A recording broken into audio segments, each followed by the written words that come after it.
Medida del campo eléctrico en distintos sistemas de referencia.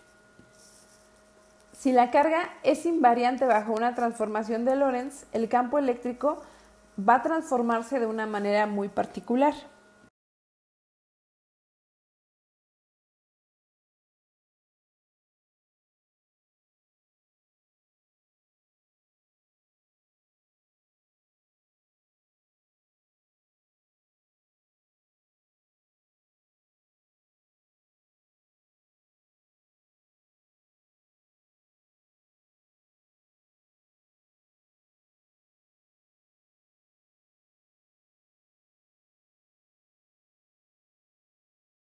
Para abordar esto, analicemos el siguiente ejemplo.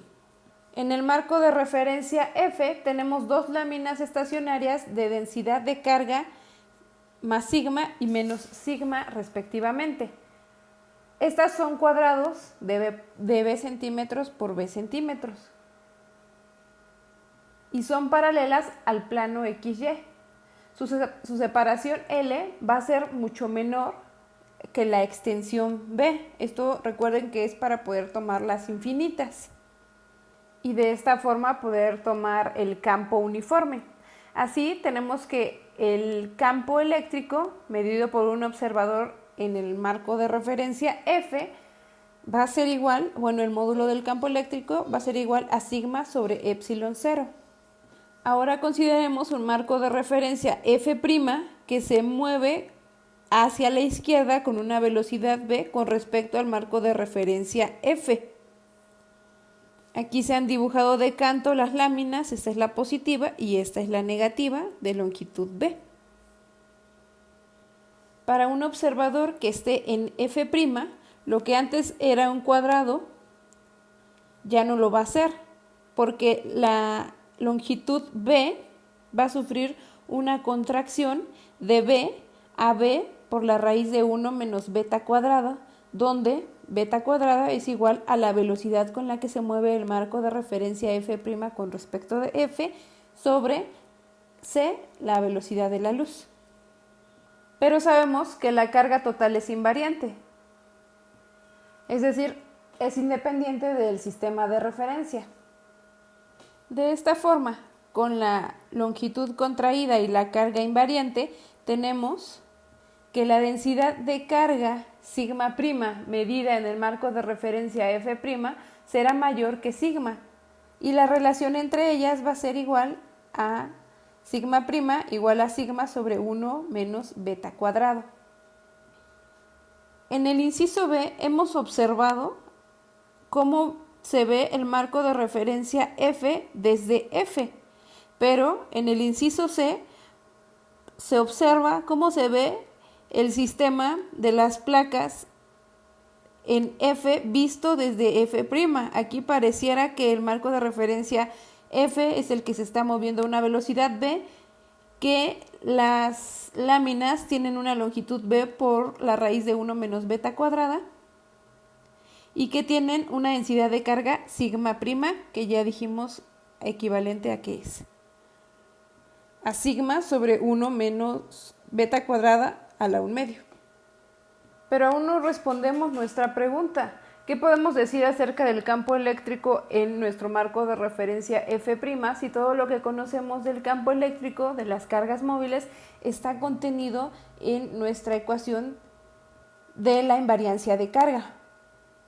Hay una cosa que sí podemos afirmar, y es que el campo eléctrico será nulo en la parte exterior a las dos láminas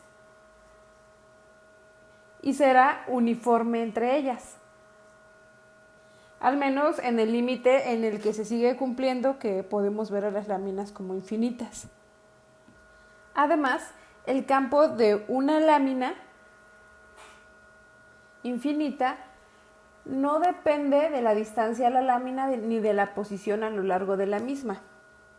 De esta forma, el campo de una sola lámina de carga móvil positiva debe parecerse a este esquema. Aquí vemos que se está moviendo con una velocidad v, esta es nuestra lámina positiva y este sería el comportamiento del campo. Y el campo de una sola lámina de carga móvil negativa será muy parecida al inciso A, pero ahora las líneas de campo tendrán la dirección opuesta. De esta forma, y al superponer ambas láminas, tendríamos que la superposición de los campos, además, debería dar un campo nulo en el interior de las dos láminas. En el exterior de las dos láminas deberían anularse. Y en el interior provocaría un campo uniforme perpendicular a las mismas placas. Entre ellas, como podemos verlo en el esquema. Ahora, podemos aplicar la ley de Gauss a una caja estacionaria en el marco de referencia F'. La carga contenida se va a determinar por sigma prima y el campo es nulo al exterior de las láminas, como ya habíamos dicho. De la ley de Gauss nosotros sabemos que la componente Z, que es la única componente del campo en el interior de las placas, en el marco de referencia primado va a ser igual a sigma prima sobre epsilon 0, pero nosotros ya vimos que sigma prima tiene una relación con sigma, por lo que podemos reescribir el campo eléctrico de la componente Z en el marco de referencia F' en términos del campo eléctrico de la componente Z del marco de referencia F, dividiendo entre nuestro factor gamma, más bien multiplicando por el factor gamma, que es igual a 1 sobre la raíz de 1 menos beta cuadrado. Así obtenemos que el campo eléctrico en el marco de referencia F' va a ser igual a gamma veces el campo eléctrico en el marco de referencia F. En este caso hicimos el ejemplo de las láminas de forma paralelas al plano XY. Ahora imaginemos un caso diferente, con las láminas cargadas estacionarias en el marco de referencia F orientadas de forma perpendicular al eje X, como se observa en esta figura. Entonces estamos aquí en el marco de referencia F, tenemos nuestra placa positiva, nuestra placa negativa y están paralelas al plano YZ o perpendiculares al eje X.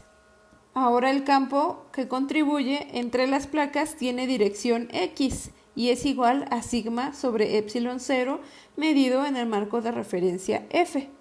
Ahora, como el marco de referencia F' se mueve en dirección X con respecto del marco de referencia F, solo se va a contraer la separación entre las láminas, es decir, L, pero eso no va a afectar la dimensión de las láminas. Por lo tanto, no se va a ver afectada la densidad superficial sigma, es decir, sigma prima va a ser igual a sigma. Por lo tanto, el campo eléctrico en la componente X medido en el marco de referencia F' va a ser igual al campo eléctrico de la componente X, que en este caso es el único que pinta, en el marco de referencia F. De nuestras relaciones encontradas, que llamaremos relación 1 y relación 2, podemos resumir lo siguiente. Las cargas en reposo en el marco de referencia F son la fuente de un campo eléctrico. Supongamos que el marco de referencia F' se mueve con una velocidad relativa v al marco de referencia F. En cualquier punto del marco de referencia F podemos descomponer el campo eléctrico en una componente longitudinal que vamos a denotar de esta forma, E con dos palitos, o E paralela, que va a ser paralelo a la velocidad v, y una componente transversal que vamos a denotar como E ortogonal, que es perpendicular a la dirección de la velocidad. Así, en el mismo punto temporal, en el marco de referencia F', el campo eléctrico E' se descompone en dos. El campo longitudinal, que es este, E paralela, primo, y el campo transversal, E ortogonal, primo, siendo, bueno, pues ya dijimos cuál es cuál, de forma que yo puedo conocer tanto en el marco de referencia F' o F el campo en cualquiera de ellos, conociendo de qué forma se está moviendo el marco de referencia. Así, el campo eléctrico paralelo a la velocidad entre los marcos de referencia va a provocar que el campo entre ellos no cambie, sea igual. Pero si el campo eléctrico es medido de forma perpendicular a la velocidad con la que se está moviendo uno de los marcos de referencia, entonces, si yo he medido el campo eléctrico en mi marco de referencia F, ahí es estacionario. En el marco de referencia F', que se mueve con una velocidad v de forma transversal al campo eléctrico, tenemos que va a ser igual a gamma por el campo eléctrico medido en el marco de referencia F. Cabe mencionar que nuestra conclusión se cumple solamente para campos originados por cargas estacionarias en el marco de referencia F. Posteriormente veremos que si las cargas en F se mueven, la predicción del campo eléctrico en F' implicaría el conocimiento de dos campos, el campo eléctrico y el campo magnético en F. Pero esta será la forma de abordarlos cuando las cargas estén en reposo en el marco de referencia, en uno de los marcos de referencia. Ya podríamos conocer el campo eléctrico en ambos marcos de referencia. Y aquí vamos a terminar el video.